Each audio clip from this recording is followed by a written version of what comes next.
Assalamu alaikum abalma salame jama'u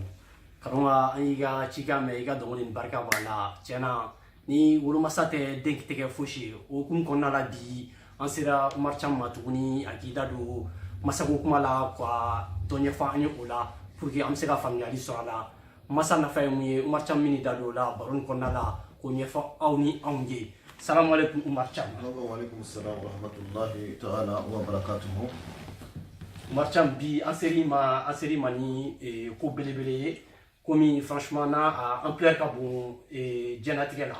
komi amura dongli na me dongli ya fo kuni masate dengeni iteke foshi o la to anseri ma igida do masakula ka do fanyaka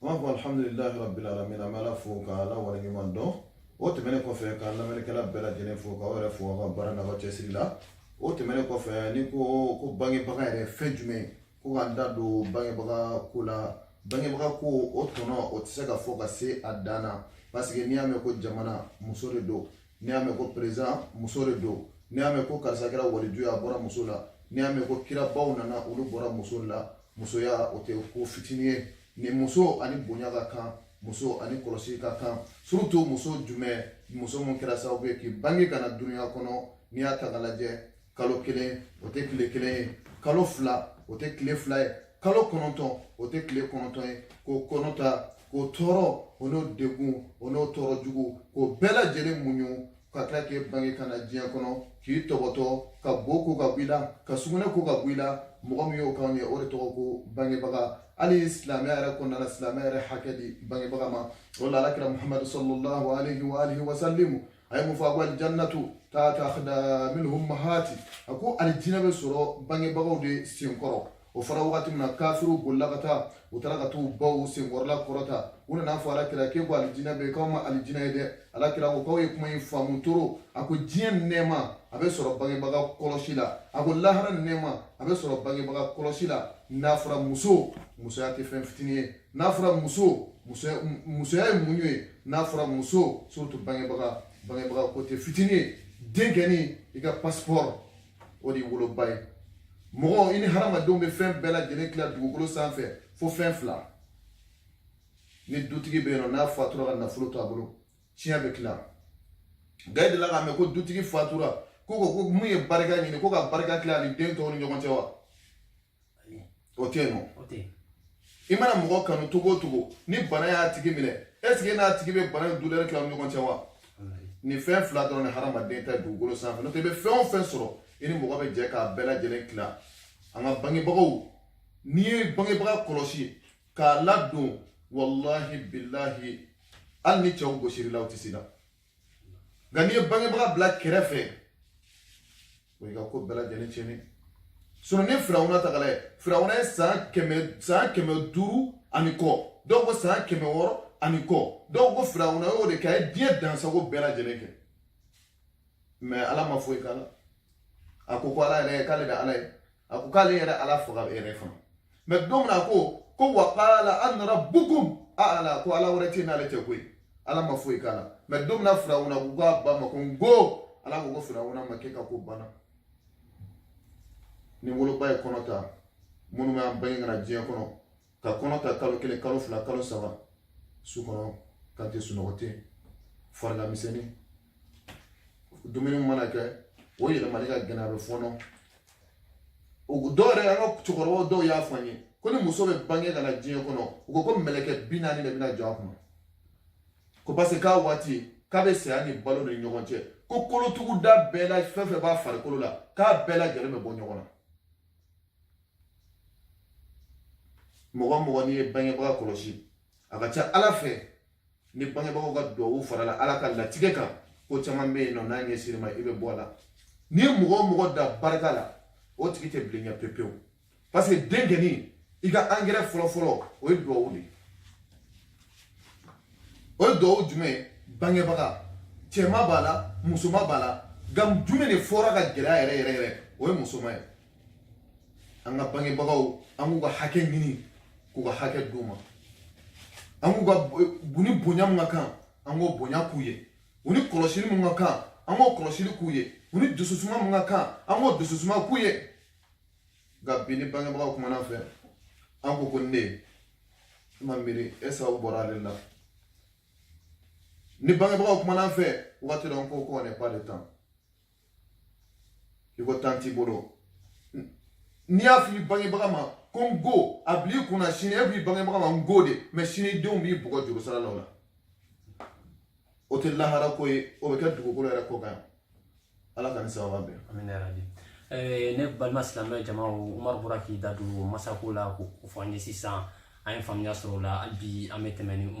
Umar wotemeni ko boyi denw ka akɛ jumɛn ye masakula ni bɛ se k'i da don la o fɔ an ye. Bon den ni bangebaga ni ɲɔgɔn cɛ hakɛ mun u ni ɲɔgɔn cɛ o hakɛ fɔlɔ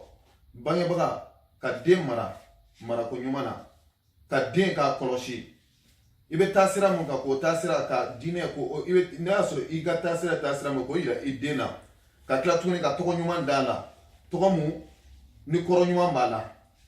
K'a fɔ ko misali la sisan i n'a fɔ an ka bamanan tɔgɔ dɔw bɛ yen nɔ ko n'o taara ka da den na ko tɔgɔ ɲuman tɛ ayi dɛ tɔgɔ kɔrɔ ko de don parce que n'i y'a ta k'a lajɛ ni ko arabukan na ko Hashimu n'o kɔrɔ de ko tilalikɛla ɲuman ni ko Nuhu kɔrɔ de ko kulekan Abdu jɔn Abdullahi ala ka jɔn kɛ ni ko Sayid o kɔrɔ de bamanankan i n'a fɔ an ka mɔgɔ minnu tɔgɔ ko Kunandi mais bi tellement ko kɛra sababu ye an ɲinana ninnu bɛɛ lajɛlen kɔ an bolo fo a ka fɔ ma ko Umaru an bolo a ka fɔ ma ko Muhamad ni bɛɛ tɔgɔ ɲuman ye dɛ nka ala yɛrɛ fana ka kow kɔnɔna na tɔgɔ ɲumanw bɛ yen nɔ bangebaga mun kɛra ma wajibi ka den dɔ kalan na ka tɔgɔ ɲuman d'a la ka tila tuguni ka den in k'a mara cogo ɲuman fana la ni ala y'o fana nɔgɔya i ma o ye bangebaga ka hakɛ ani den ani ɲɔgɔn cɛ. Ok n balima silamɛw a ye faamuyali sɔrɔ o la o tɛmɛlen kɔ ka bɔ yen sisan den ale fɛnɛ kan ka jumɛn de kɛ ka ɲɛsin masa ma. Ni ko den kan ka fɛn min kɛ ka ɲɛsin masa ma den yɛrɛ tɛ se ka masa sara pepewu hali an filɛ jamana mun kan yan nɔ yan ye tubabu jamana de mais o kɛlen don ka don dɔ ta ko wolobaw ka wolobaw ka fɛti o bɛ kɛ jamana in kɔnɔ yan nɔ n'i ye Faransi i mana u ka papiye nafama o nafama ye i bɛ taa sɔrɔ muso de dɛsɛlen b'a kan e b'o kɔrɔ dɔn n ko kun de b'a la n k'a kɔrɔ de ko muso de bɛ joli to a sin na k'a yɛlɛma k'a kɛ nɔnɔ ye olu ka o sin b'a yira de ko ni muso yɛrɛ tɛ jamana tɛ o la jamana o jamana la ni muso protégelen tɛ a bɛ kɛ sababu ye jamana bɛ se ka tunu olu ka jateminɛ la parce que n'i y'a mɛn ko jamakulu bɛ caya n'i y'a mɛn ko dugu bɛ développer a bɛ bɔ muso de la parce que muso de bɛ den mara a kɔnɔ ale bɛ den wolo n'ale ye den wolo ale bɛ tila ka den lamara parce que den mana mara cogo o cogo hali ni fa ni ba y'a mara i t'a sɔrɔ ani ba bɛ taa min kɛ ɲɔgɔn kan ani fɛn t'o kɛ ɲɔgɔn kan tɔgɔ ani fa tɛ o kɛ ɲɔgɔn kan o ye o yɔrɔ la n bɛ se ka fɛn min fɔ bɛɛ lajɛlen ye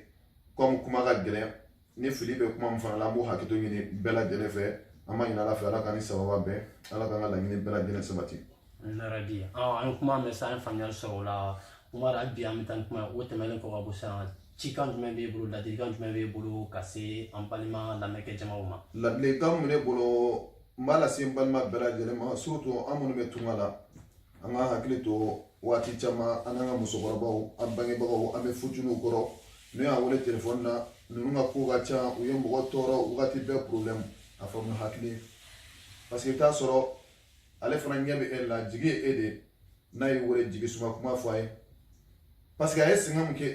e tɛna se k'o sara ɲɔgɔn kan ye n'a ye wele i ma jigi a ye mɔgɔ i ba de bɛ se ka dimi kɔrɔ nka i tɛ se ka dimi ba kɔrɔ parce que n'i dimini ba kɔrɔ ka pɛrɛn a kunna a bila i kunna e pɛrɛn n'ale kunna don dɔ i denw b'i bugɔ n'i ba nɛni a bila i kunna don dɔ i denw b'i buruja ni fɛn o fɛn kɛ bangebaga ko la ɲuman na ala b'o juru sara i ye dugukolo in sanfɛ depuis i ma fatu mais ni fɛn o fɛn kɛ bangebaga ko la juguman na depuis i ma fatu ala b'o ɲɔgɔn juguman de ka dugukolo sanfɛ ala anw yɛrɛ fɛ yen nɔ i m'a ye n'u ko ko ani ce an bɛ kule ni mun ye ko an ba n k'a kɔrɔ de ko den bɛɛ b'a ba de bolo an b'a ɲini ala bolo an k'an baw kɔlɔsi walahi o sɛgɛn n'an ye an k'u ka sɛgɛn dɔn n'an y'u ka sɛgɛn dɔn ni ala ka jɛ ye o sɛgɛn min kɔ bɛ se ka k'anw ma lafiya ye ala ka lafiya da ni silamɛ bɛɛ lajɛlen ma ani an lamɛnbaga bɛɛ lajɛlen. O tɛmɛnen kɔ ka bɔ yen sisan Umar Can bɔra k'i da don kuma la k'a fɔ an ye ne fɛ a bɛɛ faamuyali sɔrɔ a la an kɔni anw ye jɛkulu ye Africa Savoir ma hakilina jigin on sigilen don faransi kɔnɔ ni an ka teli nɛgɛjuru sira o ye 07 78 66 26 35 hali bi n ka foli bɛ se n baarakɛɲɔgɔn tɔw ma a k'an bɛn ɲɔgɔn wɛrɛ ma salamu aleykum